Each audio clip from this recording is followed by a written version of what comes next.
Hi, good morning. Today is Sunday, November 15th in the year 2020.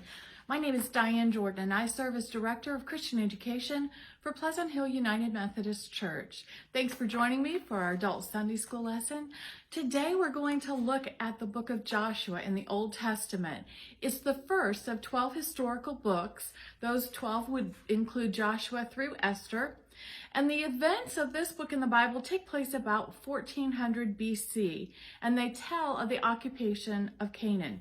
It's not known for sure who wrote this book, but many sources state that it's believed that Joshua wrote most of it during his later years of life, and then it was completed by either Aaron's son or Aaron's grandson. Now, most of this story takes place in what is Israel today, but they also conquered and claimed territory in what is now Jordan, Syria, and Lebanon. Joshua was of the tribe of Ephraim. He was born in Egypt during the time of Israelite slavery. Originally named Hosea, meaning salvation, his success in battle earned him the name Joshua, which means Yahweh is salvation, or, as we would say today, God saves. Under Moses' leadership, the entire population of Israel was free from generations of slavery and oppression in Egypt. And as they traveled through the wilderness to return to their ancient homeland, Moses took this group of refugees. They had little understanding of their own culture, their own faith, their own national identity, and just even having the freedom to make choices because they had spent their entire lives as slaves. And Moses reestablished this group of refugees into a nation. During this very difficult time, Moses chose and he trained leaders. And these leaders that he trained were there to assist him. And among the most gifted of these was a man named Joshua. Now, Joshua served first as Moses' servant and then became Moses' right-hand man and his military commander during the years of wandering in the desert. Joshua led the Israelite forces in their first military battle after leaving Egypt. So after escaping from about 400 years in Egypt and much of that time spent in slavery, and then wandering 40 years through the Sinai Desert east of Egypt, the Israelites finally arrive on the border of the land that God has promised them. Their mission is to take this land by force and purge it of the idol-worshiping people that are living there. And so they selected a man from each of the 12 tribes, and Joshua served as one of those 12. When they went and scouted out the promised land, the 12 of them made their own opinions on whether it was the time to strike, and then they returned back to Moses. 10 of the scouts advised that the Israelites could not defeat the land's inhabitants, but Joshua and Caleb pleaded with the people to trust the Lord and to go forward and take possession of this land. The people refused, though, and so God decreed that all of the people aged 20 and older would not enter the promised land. Their children would. The next generation would be the ones to enter. And he excluded Joshua and Caleb from that decree because they had shown that they had faith. Now, there's lots of great stories and of things that take place, big scenes that happen in the book of Joshua. Leading the Israelites into Canaan, Joshua sends 2 spies to scout the border town of Jericho, just west of the Jordan River. And there they learn that Rahab, a prostitute who helps them, they learn from her that the people have discovered that the Israelites are coming and they are terrified about it. Jericho's citizens have heard the stories of Israel's miraculous escape from Egypt and how the nations of former slaves defeated all these armies that tried to stop their march to the promised land. The spies return with a good report. We're sure the Lord has given us the whole country, they say. The people there shake with fear every time they think of us. When the Israelites finally do enter the promised land after waiting 4 years, they do so in a miraculous style. Leading the invasion are priests carrying the Ark of the Covenant, a sacred chest containing the 10 Commandments. And when the priests step into the Jordan River, the eastern boundary of Canaan, the river stops flowing. The water begins piling up at the town of Adam, some 20 miles to the north. The Israelites entered the promised land much as they had left the land of enslavement on a path that God made for them, allowing them to cross through a river. So then they meet their first enemies. About 5 miles across the river, they meet their first enemies, and those enemies are the people behind the walls of Jericho. And following God's specific instructions, Joshua leads the priests in marching around the city of Jericho, escorting the Ark of the Lord. The Ark of the Covenant was a chest. It was about 4 feet long and 2.5 feet wide and about 2.5 feet deep.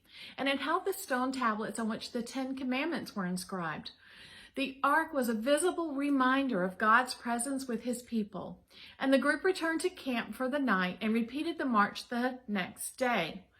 Now there's the number 7 that comes to play in all of these events.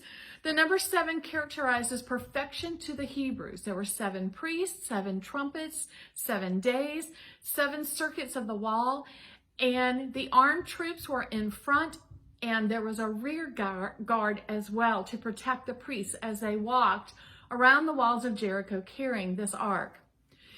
Early on the 7th day, Joshua led the Hebrews in the final preparations for conquering Jericho. They marched around the city 7 times in the same way as they had done on the previous days, carefully observing the instructions of the Lord. But after the 7th time, Joshua commands the people to shout. Prior to this final pass around Jericho, everyone had been told to be quiet, be silent, don't say a word. But on this last time, they are commanded to shout. And as they shout, the walls collapse. Now, Joshua gives special instructions concerning Rahab, the prostitute that had shown kindness to the spies. They promised to protect her and her family when the Israelites destroyed Jericho. And Joshua gave a final warning regarding those material things inside of Jericho. The Israelites were very poor people that had been wandering the desert for 40 years. And so Joshua informed the people to keep themselves from the things that they set apart, or they themselves would be set apart for destruction. Disobedience to this command would bring on disaster to the Israelites. But there was a man named Achan, and he disobeyed this command, and he did keep some of Jericho's treasures. He paid for it with his own life and with the lives of his family. And so the people shouted as the priests blew their trumpets, and the trumpet blast heralded the moment of God's victory. We can only imagine the astonishment on the faces of the Hebrews as they watched these walls of Jericho collapse. Obeying the Lord's command, the Hebrews completely destroyed everything in this city. Unable to destroy the silver and gold and iron and bronze, they put those into the treasury of the Lord's house. And just a little tidbit about those walls that came falling down, they were very, very well constructed walls.